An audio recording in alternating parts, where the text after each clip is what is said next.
I've got a sample here. It's a dark, kind of Travis Scott atmospheric sample. This one's a bit higher energy, mostly because of one layer that I've put in this. And I'm going to show you what that is, how and why I've done what I've done. And yeah, let's get straight into it. So to begin with, this is what the intro sounds like.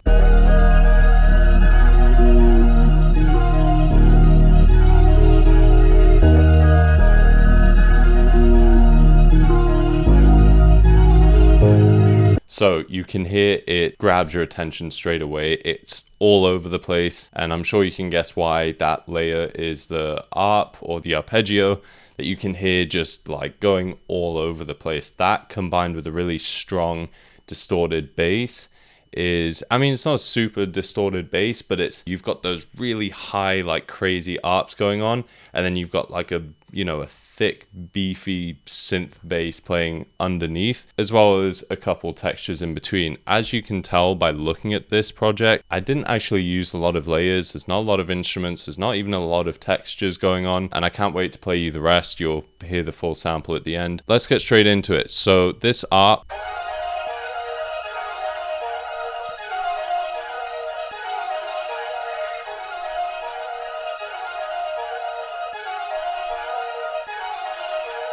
so you might hear that it's panning all over the place. Now panning is, God, I could make a whole video on panning, but panning is so helpful because what it's going to do is firstly give different tracks their own space. And I mean, if it's panning and it's going left to right, then I mean, it's taking up multiple spaces, but it keeps your samples dynamic. It can keep your beats dynamic. By having things moving around, it's engaging to the listener. It's just interesting sonically. So what I did was I started with an Analog Lab preset. Yeah, so the preset was called Circle. It's for a Max Shooter and Keyon's Analog Tools 3 multi-key kit. I love the multi-key kits that these guys have put out. They're amazing. So this was the MIDI pattern and what it sounded like without any plugins.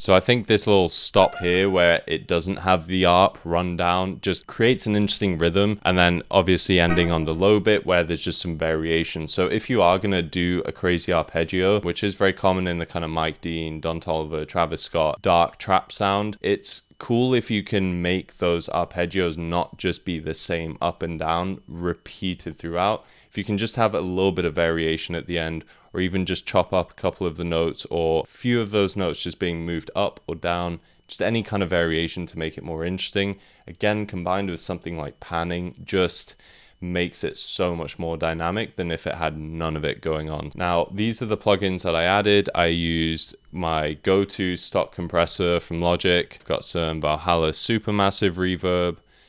To be honest, only on a 5% mix, so it was very low. Then I added the FabFilter Saturn, which is essentially just for saturation or distortion. This is like a guitar amp preset that I really like using. I didn't really change any of parameters on it. And then I added some EQ, so you can see I kept it all towards the high end and just focused on that because I knew I was going to have other textures, a synth bass underneath, so I wanted to give things their own space, and keeping in mind that there needs to be space for drums to go on it. You know, when a producer uses or flips this sample. I use Portal. I almost always use this preset. It's the fourth shape pan, which just gives it this stuttery kind of,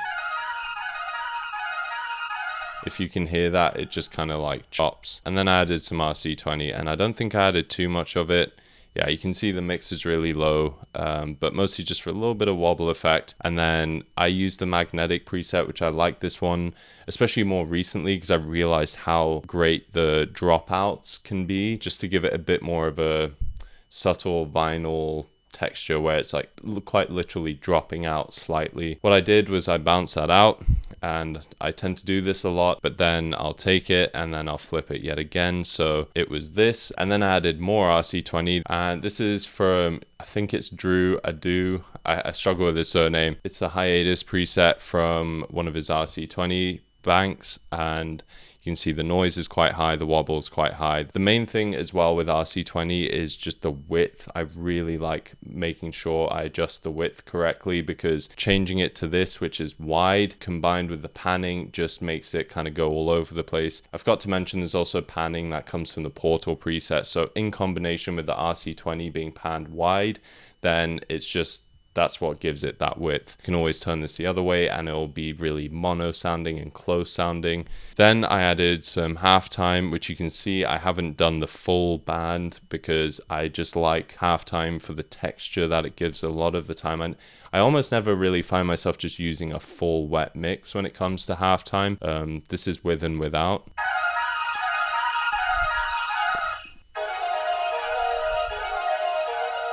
You see, it instantly just gives it that layer below, and I just love that so much about halftime. Halftime, even though it doesn't have a lot of parameters, is so versatile. So yeah, I'm always going to speak highly of it. And then added some compression, again, classic stock one in Logic that I love to use, and added more EQ just to polish up some of the low end that was introduced when I added halftime. I added some shaper box, which I actually don't do often at the moment, but it's the complex stereo. So again, it's just kind of making it very stereo, like wide. That was that layer. I bounced that out just so that the final version I have hasn't got any plugins on. It's just less CPU intensive. Now onto the next texture, which is this one.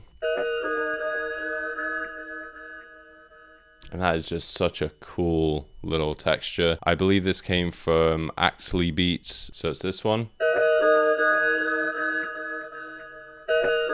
And yeah, you can see the plugins I use. Again, you might have heard that chopping effect. That's from the Portal. I've added DH Flanger, which I mentioned this in my previous video. This is a free plugin I'd highly recommend. I love this for the width. I just brought the mix down a little bit. I didn't really touch any of the other stuff like the phase and the depth. Added some RC20. I'm quite consistently adding RC20 or the Cymatics Origin to a lot of my tracks, a lot of the sounds, because I like to add the tape effects that you get, whether it's a vinyl crackle, kind of white noise, that just adds more texture and gives it that more vintagey, realistic sounding vibe. So added some delay just so it would ring out and, you know, be a bit more ambient. I had sound shifted it just so that it matched the pitch, and then I added another one at the end just to bring it up an entire octave. And then we have this texture, which is honestly one of my favorite ones in this whole sample.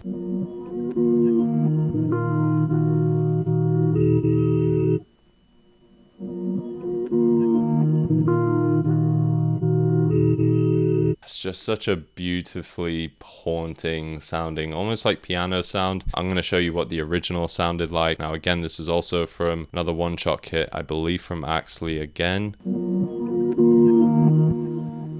Yeah. And I think I'd reverse this, so when it's not reversed and without the plugins, it sounds like this.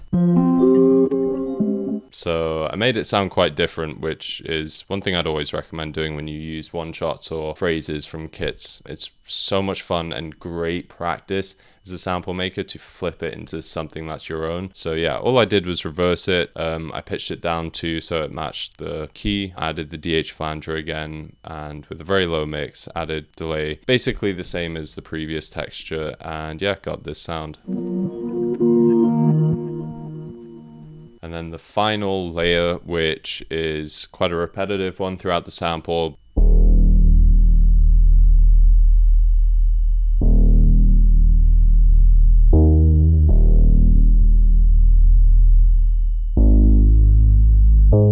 It came from Diva, which I've used a lot for basses because one thing I want to get better at is sound design, especially in VSTs like Diva, which I'd highly, highly recommend. And the preset was from the Tyrell collection. I've been using a few of the basses in here quite often. It's called Resolution. And I added, again, Saturn just for some saturation or like compression, really. I used the Brutal Compressor preset. And then I just added some EQ, and this is almost my standard kind of synth bass or bass EQ. Obviously every track, you know, needs its own thing, but this is kind of a good guideline. I think I kind of stuck to it. And then you can see on bus 11, I've actually just got some chorus, and then this is a Tal chorus. I think this is a free plugin as well. And what I make sure to do is add the EQ to cut out the lows, because what this plugin is doing is widening that sound. So I don't want the low end to be super wide because it tends to sound very muddy, at least in my experience. But again, every track's different. That just added more width to it. And this was the pattern that played.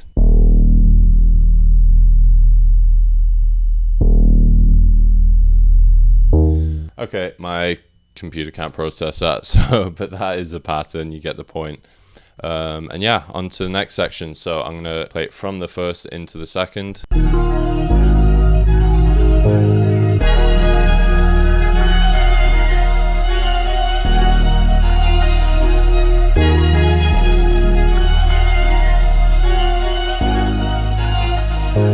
That's the second section, and there's a big new layer here, which is the strings. This is kind of the main counter melody. So I used one of my favorite string presets from Scorch, and this is the Aaron Paris string, and didn't change anything within it, but added some compression. Again, if I say compressor, it's going to be this one. I added Valhalla Supermassive. This is a free plugin as well, so definitely use it if you don't want to spend a ton of money on a reverb. Made sure to EQ some of the lows out. This is really important when it comes to reverb, that I think a lot of beginners just completely overlook. But if you can just cut out a lot of the reverb in areas that are, you know, for example, here I have a synth bass playing underneath. If I have the reverb bleeding into the synth bass, it's going to muddy up the mix. So I made sure to cut that out, and I used some EQ and some RC20, and just for a bit of noise. And again, the width you can see here, and the EQ focusing on the high end. And then I added some of this ARTG mastering, which is a really dope plugin that I got put onto by Trust Me Lucian or Oscar. I think I mentioned it in my last video.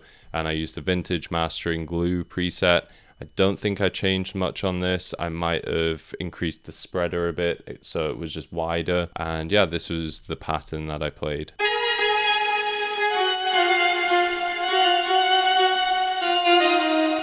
This is without any plugins.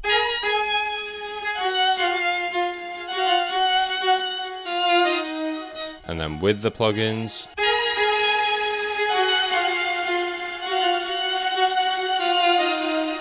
All that reverb and width just almost makes it so much more emotional and atmospheric, and that tends to be the kind of sonic that I like to go for in a lot of my samples. So that obviously just very ear-catching when it comes to the next section. Now again, we've got this same texture playing just once though, just so again there's that repetition, there's that motif. Now the main two textures that are added outside of the strings are a little percussive loop, which is from one of Beat Sinner's kits, and it sounds like this without any plugins.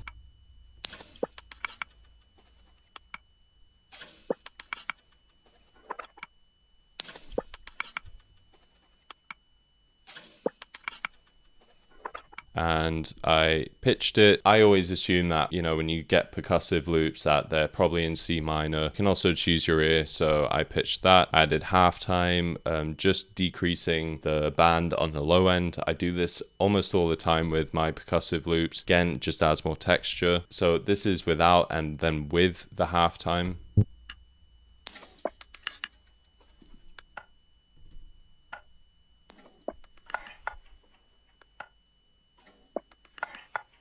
So again, just a bit more depth. It's just more interesting, I find. And then I added the DH flanger again, which is my go-to flanger, but I love using this on percussive elements for the sake of width and just that kind of phasey, plain kind of effect that you get from flangers. Some EQ, cutting out the highs, cutting out the lows.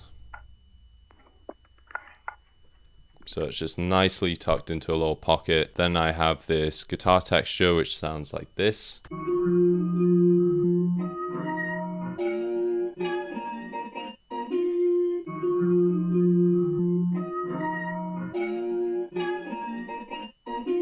Now, I believe this came from one of Beat Sinner's kits as well, and it sounded like this.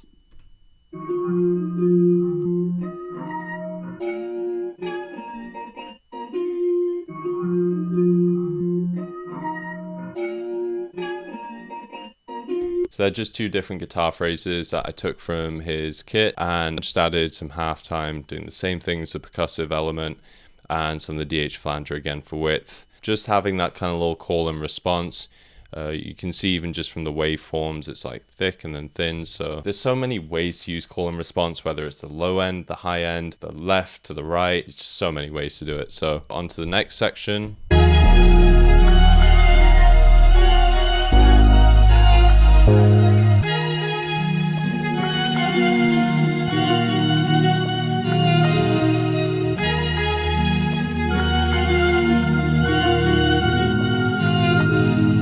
Quite similar to the previous one, except I've taken out the bass, I've taken out the guitar, and I've introduced this key texture which sounds like this.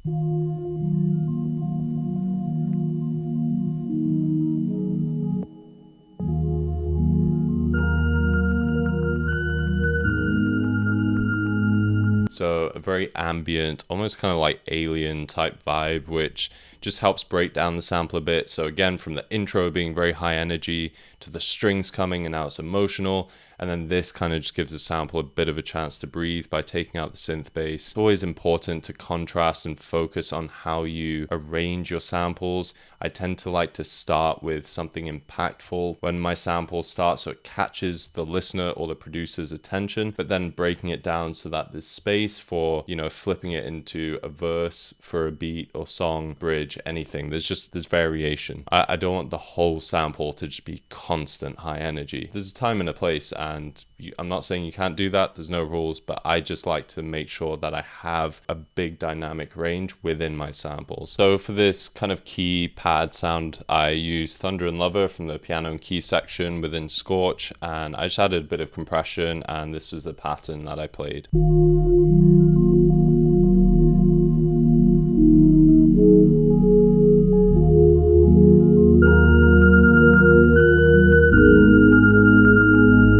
And as you can see, I'm always trying to make sure that the notes aren't perfectly on the grid and trying to have that human feel, that kind of imperfection that you would have if someone was actually playing the instrument. So that's the kind of breakdown section after the chorus, and then it kind of breaks down a little bit more but introduces a bit more energy with the synth bass coming back in here.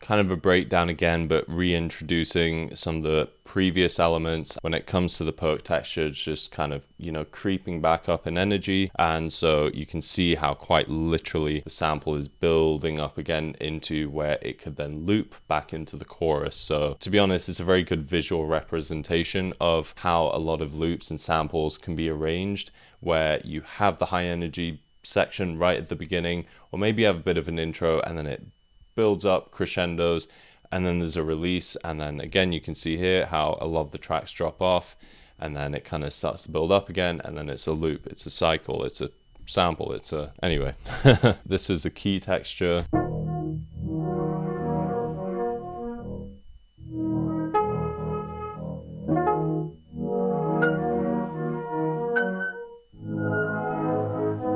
So for some reason, I can't find the original track where I added the plugins when I was flipping this, but I'm almost certain this probably came from these two elements because you can hear the similarity, and I've probably added halftime and just cut out a lot of the highs, a lot of the lows. Fortunately, I'm not sure why I've deleted the original track to it, but anyway, that's what that sounds like. And then that just goes into the outro, which is again the slow kind of halftime sounding pad.